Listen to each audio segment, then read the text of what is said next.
यज्ञ की अग्नि जहां ठंडी नहीं होती है वो भूमि है प्रयाग, और प्रयाग की इस पावन रेती पे महाकुंभ का आयोजन हो रहा है जो 144 साल बाद संयोग बना है, जिसका साक्षी हर कोई बनना चाहता है। साधु संत महात्माओं की मौजूदगी है, इसके अलावा श्रद्धालुओं का भी तांता लगा हुआ है। इसी पावन भूमि में बिहार के गवर्नर आरिफ मोहम्मद खान जी भी मौजूद है। सर, बहुत बहुत स्वागत है आपका प्रयाग में। धन्यवाद। आपने आरती की, आपने त्रिवेणी में आस्था की डुबकी लगाई, आप हिंदुस्तान को क्या संदेश देना चाह रहे हैं? देखिए, मेरा मानना है कि भारत की संस्कृति का एक ही सनातन आदर्श है और वो है एकात्मता। हमारी संस्कृति किसी भी व्यक्ति को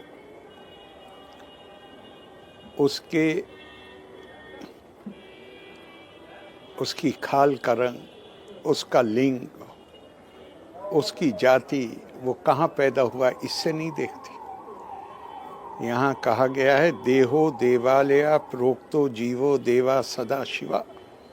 मानव देह जो है ये देवालय है। इसका मतलब क्या हुआ कि वास्तविकताएं चाहे जो कुछ हों, चाहे जितनी विविधताएं हों, चाहे जितनी अनेकताएं, एक बुनियादी चेतना कि हम सबके अंदर आत्मा के रूप में परमात्मा निवास करता है। इसलिए हर मानव हमारे लिए माधव है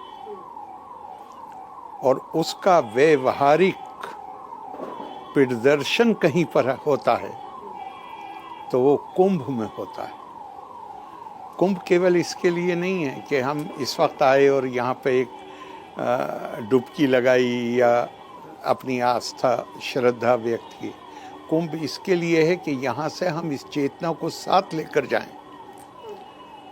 और मानव की एकात्मता, अहम ब्रह्मास्मि तत्त्वमसि, वही ब्रह्म मेरे अंदर, वही ब्रह्म आपके अंदर। कोई ये इस संस्कृति की निरंतरता, ये प्राचीन संस्कृति है लेकिन मृत्युंजय है। ये मृत्युंजय इसीलिए है कि ये किसी प्रकार का भेदभाव नहीं करती इंसानों के बीच में। और मुझे डुबकी लगाने से भी ज़्यादा, आस्था से भी ज़्यादा जो चीज़ जो आपको बिल्कुल आपके ऊपर गहरी छाप छोड़ती है कि जब आप इन श्रद्धालुओं को देखते हैं जो लंबी लंबी दूरियां तय करके, उनके चेहरों पे थकान होती है लेकिन उनका उत्साह एक जैसा बना रहता है। बिल्कुल, मैंने भी यही अनुभव किया है। उनको देखना अपने आप में मैं समझता हूँ महाकुंभ है। और इसको समझने की कोशिश की कि क्या चीज़ है जो लाती है खींच के, भले ही वो हमारी चेतना में ना हो, अवचेतना में। ये तो आपने यहाँ आकर अनुभव किया, लेकिन वो क्या विचार था जो आपको यहाँ खींच कर लाया? इतनी सारी बातें हो रही हैं, आपने एकात्म की बात कही, वो एकात्म कुछ लोगों में नजर नहीं आ रहा है, लेकिन आपको क्या वो चीज़ है जो कुंभ खींच कर लाई? मैं वही कह रहा हूँ कि मुझे आने से पहले से लगता है कि वो जो आदर्श है उसका सशक्त प्रदर्शन कुंभ जैसे मौक़ों पर होता है। वो देखने में, क्योंकि वो तो एक थ्योरी है, एक सिद्धांत है, एक आदर्श है, यहाँ उसका प्रदर्शन है। और मैं लगातार उसी के बारे में बात करता हूँ, उसी के बारे में बोलता हूँ कि हमारे यहाँ भारतीय संस्कृति में कहा गया है, मनसा एवा इदम आपता व्ययम नेहा नाना अस्ति किंचना मृत्यो सा मृत्युम गच्छति या इहा नानेवा पश्यति। जो विविधताएं और नानत्व आपको नजर आता है ये तथ्य है। हमें कहा गया इसका आदर करें, इसको स्वीकार करें विविधता को, लेकिन उसके साथ ये कहा गया है कि इसके असल चीज़ जो है वो इसके पीछे छुपी हुई एकात्मता है। और जो कोई इस विविधता को, जो हमें संसार में दिखती है, इस विविधता को जो कोई सत्य जानेगा वो मृत्यु से मृत्यु में यात्रा करता रहेगा, उसे मुक्ति कभी नहीं मिलेगी। मुक्ति उसे मिलेगी जो इस विविधता के पीछे छुपी हुई एकात्मता को देखने में सक्षम हो जाता है, जो अपने इस तरह विकास करता है कि वो सबको इस तरह देख सके कि ये देह जो है ये दिव्यता का मंदिर है। तो यही हमारी संस्कृति है। लेकिन हमारी बदकिस्मती कि हम बहुत ज़्यादा एक लंबे समय तक शायद ग़ुलामी में रहने के कारण हम अपनी विरासत से थोड़ा सा हट गए हैं, तो यहाँ आके उसका प्रदर्शन हो जाता है। योगी आदित्यनाथ ने कहा कि अगर कोई दूसरे धर्म का भी व्यक्ति कुंभ में आस्था रखता है, वो यहाँ आना चाहता है, उसका स्वागत है। फिर आपका बयान सामने आया, आपसे बातचीत जो हुई उसमें पता चला कि आप कुंभ आएंगे, और उसके बाद सोशल मीडिया पर एक चर्चा होने लगी, एक बात कही जाने लगी कि योगी आदित्यनाथ को सनातनी मिल गया मुसलमान में। फिर ऐसी बातें क्यों हो रही हैं? मैं ऐसी बातों में नहीं जाना चाहता हूँ। लोग हर तरह की बातें करते हैं, हमारे यहाँ लोकतंत्र। मेरे आदर्श पुरुष स्वामी विवेकानंद, आज से नहीं, आप मेरी पार्लियामेंट की स्पीचेस देख लीजिए, बात की देख लीजिए, मैं लगातार उन्होंने जो कुछ हमें बताया, और मैं अकेला नहीं हूँ, हमारे आज़ादी के सारे लीडर, बाद के लीडर, सब उनसे प्रेरित रहे। हमारे प्रधानमंत्री जी, योगी जी, सब उनके बारे में बात करते हैं। वो क्या कहते हैं? वो कहते हैं मैं मुसलमान की मस्जिद में जाऊंगा, उसके साथ इबादत करूंगा। मैं ईसाई के चर्च में जाऊंगा, आई शैल नील बिफोर द क्रूसीफिक्स। मैं पारसी के आतिश कदे में जाऊंगा। मैं वो हिंदू जो ध्यान लगाकर बैठा है और परमात्मा की तलाश कर रहा है, मैं उसके साथ बैठूंगा। उनके गुरु रामकृष्ण परमहंस, जब वो ईसाई मत का, मैं धर्म शब्द नहीं प्रयोग करना चाहता, धर्म तो एक आदमी के हजारों होते हैं, लेकिन मत, ईसाई मत का अध्ययन करना चाहते थे। 2 साल प्रैक्टिसिंग क्रिश्चियन बन के उन्होंने जिंदगी गुजारी। जब वो इस्लाम का अध्ययन करना चाहते थे तो मुस्लिम बन के उन्होंने जीवन बिताया 2 साल तक। इस हद तक कि न सिर्फ 5 वक्त की नमाज पढ़ते थे, बल्कि अजान भी खुद ही देते थे। और हमारा देश तो वो है, ज़रा गौर करिए, ये इस देश के खमीर में है। खमीर समझे आप? मतलब इसकी जो आत्मा है उसमें ये चीज़ शामिल। हमारे सिख बहनों और भाइयों के लिए अमृतसर से ज़्यादा पवित्र कोई और स्थान है? मैं आपसे पूछ रहा हूँ, कोई और स्थान है जो अमृतसर से ज़्यादा पवित्र हो? नहीं। गुरु साहब ने लाहौर के एक सूफी संत को बुला के और अमृतसर गोल्डन टेम्पल की पहली ईंट रखवाई। क्या बात है। ये यथा माँ प्रपद्यन्ते तांस तथैव भजाम में हम मम वर्तमानु वर्तुन्ते मनुष्य पाठ सर्वश। भगवान कृष्ण अर्जुन से कहते हैं, अर्जुन मेरी तरफ जो जिस भावना के साथ आता है, जिस तरीके, हमारा तो इस देश में इस पे तो कोई विवाद ही नहीं है कि आप कौन सा रास्ता अपनाना चाहते हैं।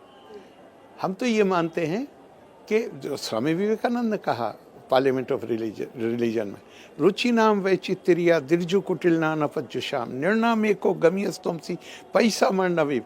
हे प्रभु, जिस तरह विभिन्न नदी नाले, दरिया, वाटर बॉडीज अपने अपने उद्गम से निकलकर सीधे टेढ़े मेढ़े रास्ते लेते हुए समुद्र में लीन हो जाते हैं, फिर वो हम भी अपनी प्रवृत्ति के अनुसार अलग अलग रास्ते लेते हुए आखिर में आकर तुझी में लीन हो जाते हैं। ये सनातन की आत्मा है ये चीज़। तो ये अब मैं सब लोगों को कहता हूँ कि स्वामी विवेकानंद को समझने की कोशिश करिए, और मेरा खुद आचरण वो ना हो जो स्वामी विवेकानंद ने कहा है, तो मेरे कहने में जो ताकत होती है वो ख़त्म हो जाएगी। सही बात है। बस इतनी सी बात।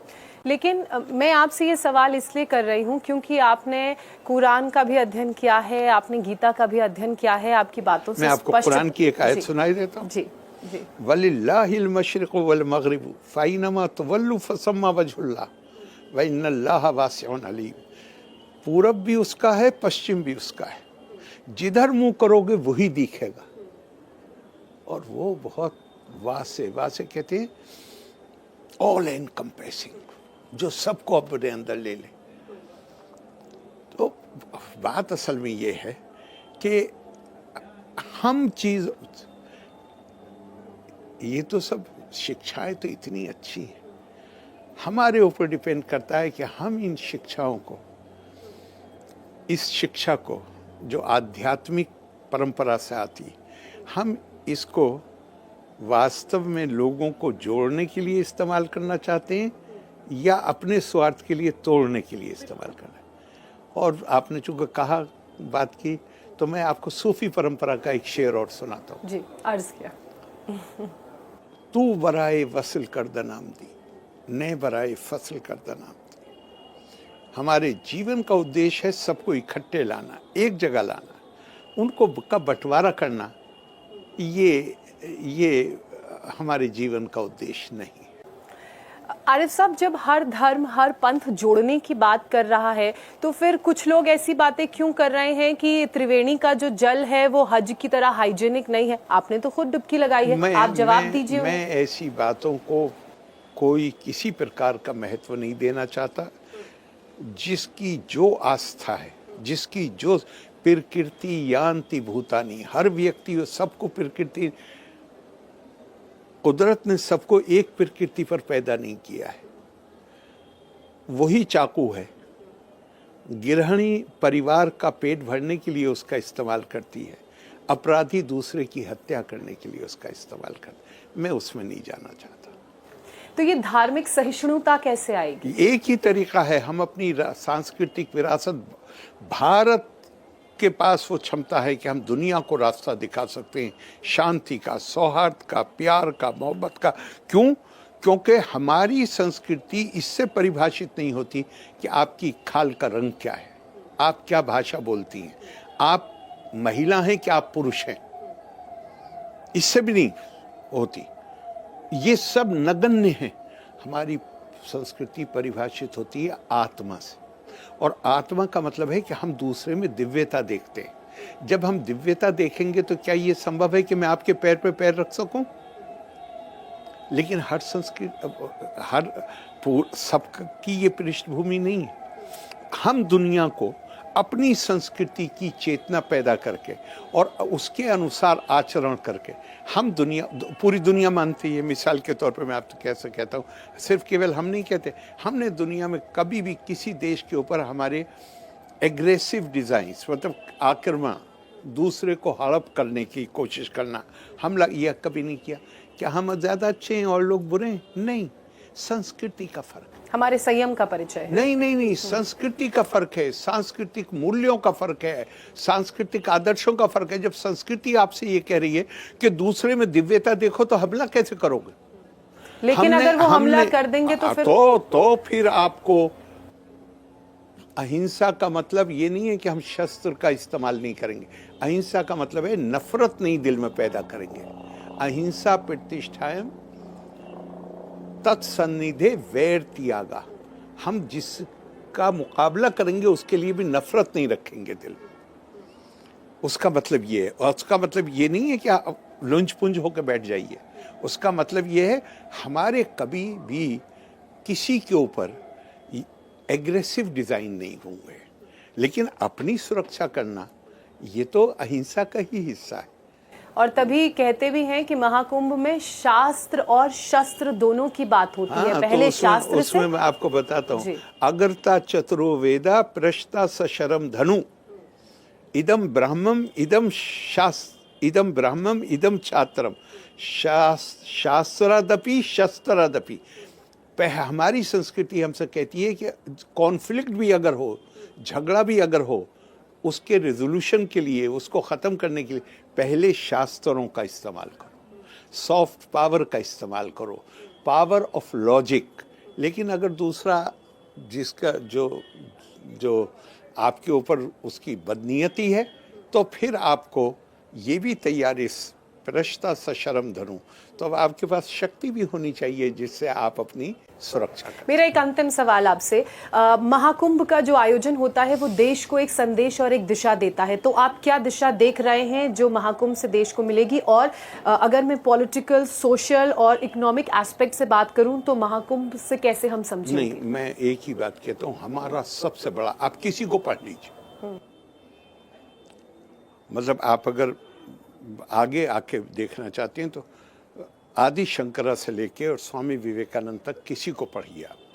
हमारा सबसे बड़ा आदर्श हर किसी ने माना है, और ये उनका अपना विचार नहीं है, ये उन्होंने अपनी वैदिक संस्कृति की जो विरासत है उससे लिया है। सबसे बड़ा आदर्श है एकात्मता, मानव सेवा ही माधव सेवा है, सबसे बड़ा है। तो कुंभ सिर्फ आपको ये याद दिलाता है कि ये आपका आदर्श है, वास्तविकता आपकी जो भी हो उसको बदल के अपने आदर्श की तरफ चलो। लेकिन यहाँ तो सनातन बोर्ड बनाने की मांग हो रही है। मैं इन सब चीजों में नहीं जाऊंगा, मैं तो उस चीज पर रहूंगा जो भारत की सांस्कृतिक और विरासत, जो हिंदू राष्ट्र बनाने कोई की मांग संगठन कर रहे बनाने हैं। में कोई बुरी ये देखिए, ये विवादास्पद ऐसी बातें चूंकि वो विवादास्पद इसलिए हैं कि लोगों को उसके अर्थ जाने बगैर लोग कहते हैं, तो अब उसको दोहराइए मत। धन्यवाद। धन्यवाद।